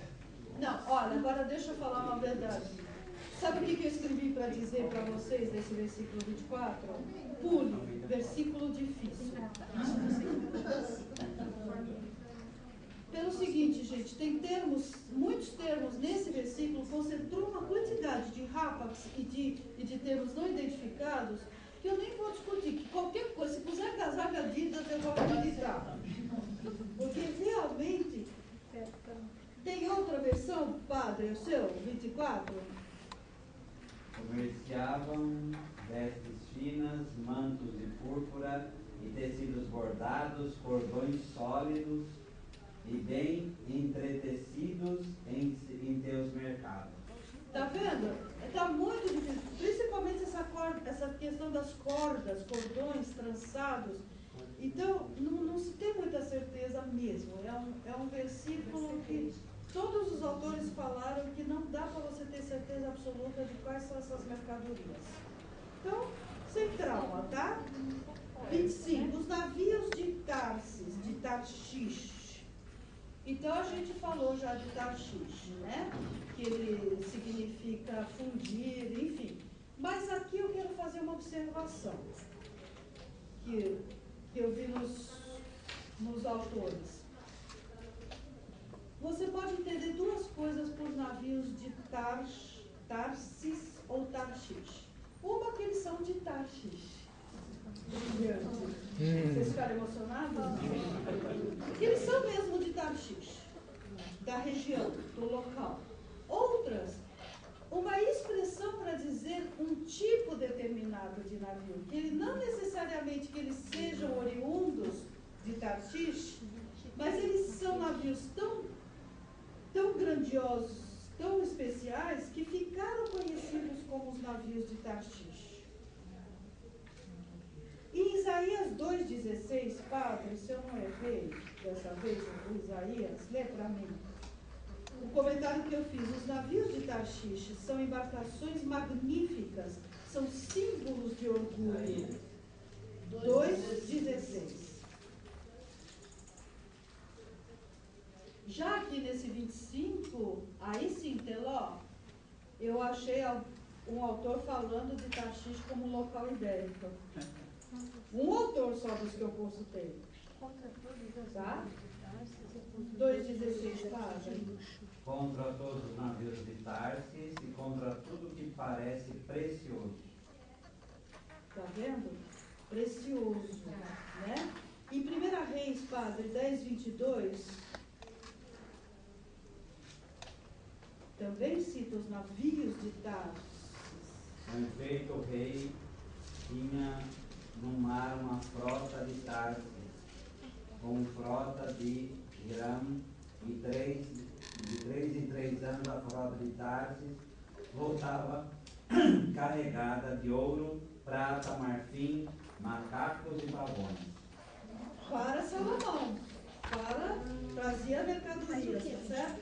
Então, olha, então os autores começaram a desconfiar que não necessariamente a expressão navio de Tarsis seja navios provenientes de Tarsis, mas são navios magníficos, enormes, que trazem mercadorias. Fala, Tem querido. uma coisa, por exemplo, será que eles não teriam a bandeira de Tarsis? No sentido de que, porque hoje na Marinha ele faz transporte, mas a bandeira... Aqui o texto eu não posso te afirmar isso, pode ser, mas ideia, eu não posso, claro, não, pode ser. Mas geralmente se tem a bandeira de Tarsis é porque é proveniente de, né? Mas necessariamente ele não vem de Tarsis. Tendo a bandeira, por exemplo, os navios que fazem transporte, vai transporte de petróleo, ele tem a bandeira lá, a bandeira turca, mas ele não está vindo da Turquia, ele está trazendo petróleo. Ah, tá, não sei como funciona isso, tá bom. Pode ser, se você está dizendo, né? Olha o Salmo, olha que interessante. Ana, lê para mim, você está tão quietinha aí. Salmo 48.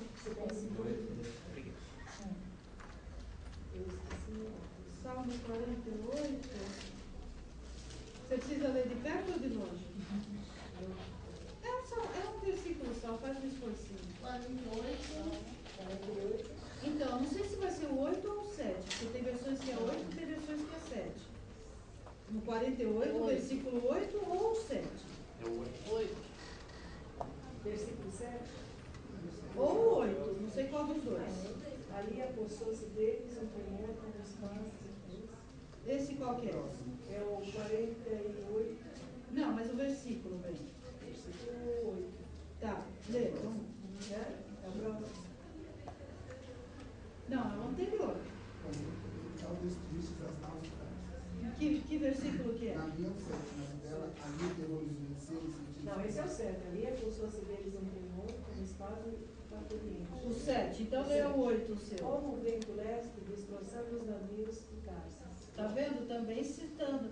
Então vocês veem o que eu quero mostrar com isso. Pra vocês decorarem cada referência ao navio? Não. É que vocês gravem que isso é uma expressão que ocorre em vários trechos e várias épocas. Épocas, isso que é interessante. Mas não épocas históricas, gente, épocas de redação. De redação. Então ficou uma coisa. Aqui no Salmo, a explicação dos navios de Tarsis está: navios de longo percurso, podendo ir até Tarsis, mas podendo. Isso. E os outros eram também. navios enormes, fortes, bem construídos, com grande capacidade para carregar as mercadorias, alta qualidade. Então é interessante isso, né?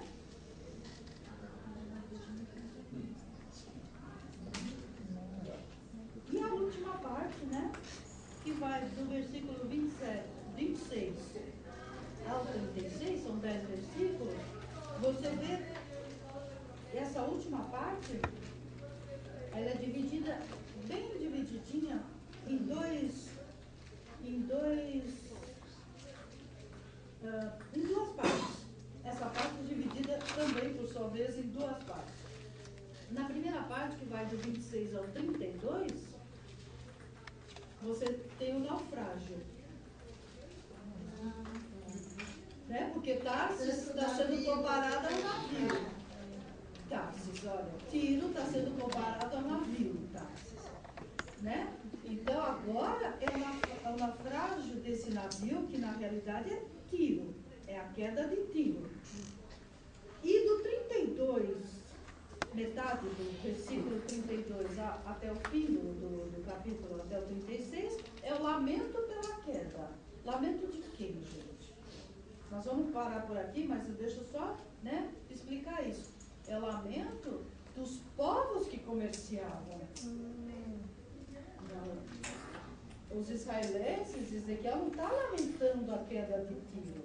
Ele está descrevendo o desespero dos povos que comerciavam. Porque o que aconteceu aqui, gente,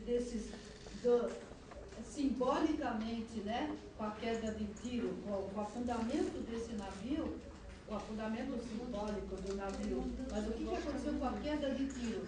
Foi um break na Bolsa de Nova York de 29, gente, do mundo antigo. E mergulhou o Mediterrâneo numa profunda crise econômica. Repara com todas as rotas, né? Exatamente, tá? E uma coisa que eu quero que vocês observem quando vocês forem ler esse finalzinho em casa, porque a gente vai parar por aqui, é que deixa eu comentar uma coisa, gente. A idade chega, não chega? Eu estou na minha casa procurando os meus óculos. Estava na cabeça. Mas não, mas foi a primeira vez. A primeira vez a gente fica traumatizado. Quando você vai tomar banho, a hora que você vê, você cai junto no copo. Bom, mas peraí, deixa eu comentar mais uma. Peraí, não levanta já não. O que eu quero que vocês observem, o agente da destruição de Tiro, do navio que está afundando, não é um agente humano nem divino. É o vento. Tá? O vento oriental ataca a embarcação. Não faz, Ezequiel, não faz nenhuma referência explícita, claro que a gente sabe que é o castigo divino no pensamento de Ezequiel. Mas ele não faz nenhuma referência explícita a uma causa divina ou humana. Observem isso pelo texto. Tá?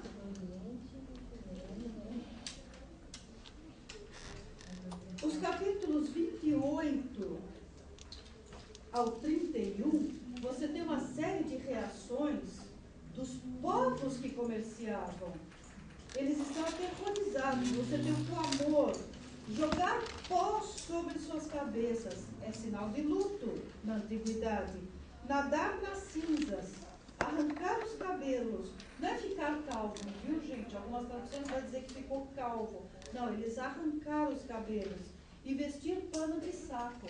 Tudo isso do 28 ao 31, dos versículos 20. Então são símbolos de grande luto, de lamento.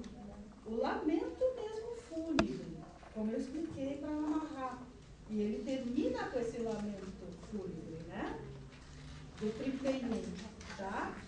E do 32 em diante, certo, continua, aí são as lamentações mesmo, né? É o lamento propriamente dito. Tá? Até o 31 você tem as reações, e do 32 em diante a lamentação propriamente, o o lamento, a lamentação propriamente dita. E aí fecha. O capítulo 28, lembra que eu mostrei um livro para vocês, que tem um livro inteiro só de exegese desse capítulo que venderam aqui, tá? Então, para a próxima aula, nós vamos pular Egito, gente. Que eu acho que o Egito, por ser uma coisa já mais conhecida e está mais no nosso imaginário, e sempre que vocês lerem Egito, vocês têm que pensar que pode haver uma referência, ainda que implícita, a todo aquele sofrimento no Egito, a Êxodo, a tudo, tá? Fiquem alertas com isso. E aí a gente vai ver o 38 e 39, que não dá para eu fechar o curso de Ezequiel sem comentar esses dois capítulos de Gog e Magog. Tá bom?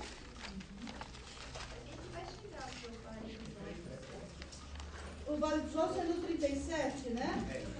Eu não ia ver, mas a gente pode, eu posso encaixar assim, porque é muito interessante, principalmente, cadê o Francisco? Tá aí? Francisco, para quem trabalha com a noção de pós-mortem, né? Com a vida pós-morte. 28. Você, o 37. Dá uma estudada nesse capítulo em vários comentários, tá? Existe toda uma referência ligada a DNA, né? Que é o que sobrevive.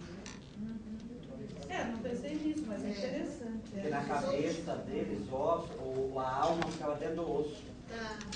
Então, por isso também. É muito. Então, estudamos Caúna, que é uma referência. Porque, claro que esse é um dos capítulos mais conhecidos de Ezequiel, né? Mas eu sou obrigada a fazer alguns cortes, né? Mas eu vou, tá? Eu vou tentar pelo menos fazer um comentário por cima.